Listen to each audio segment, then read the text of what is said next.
પણ આપણા આજે આ દુનિયામાં લાખ રૂપિયા કમાવા એ તો માણસની હાથની વાત છે, અને તમારા બધા પાસે આ તક છે. આપણા આદિવાસી વાળા લોકો પાસે નથી, એક મામા પાસે નથી, મજૂર પાસે નથી. તમારી પાસે તો તક છે, સારી ફેક્ટરી, સારી ગમે ત્યાં તમને તક મળી શકે એમ છે. પણ કરવું હશે તો ન કરવા વાળા માટે કોઈ જગ્યા નથી, અને કરવા વાળા માટે કોઈ જગ્યા બાકી નથી. બધાને હારા માણા જોઈએ છે.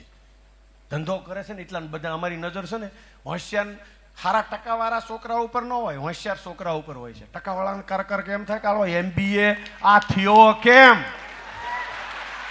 આની કરતા તો નો MBA થયો હોત ઈ હારો હોય. હલાને કેટલું શીખવાડવું પડે. અમે કારક હું આ પિન્ટુ અરે સરસા કરું કે કાકા બાપુજી એમાં એવું હોય ઈ રિઝલ્ટમાં એમ કે એને આવડી ગયું હોય, લખાઈ ગયું હોય ને ઓટોમેટિક આવી ગયો હોય. હોશિયાર જરા કઈ ન હોય, એની કરતા અભણ્યો હોશિયાર હોય. એટલે હોશિયારી ને ડિગ્રીમાં બહુ ફરક છે.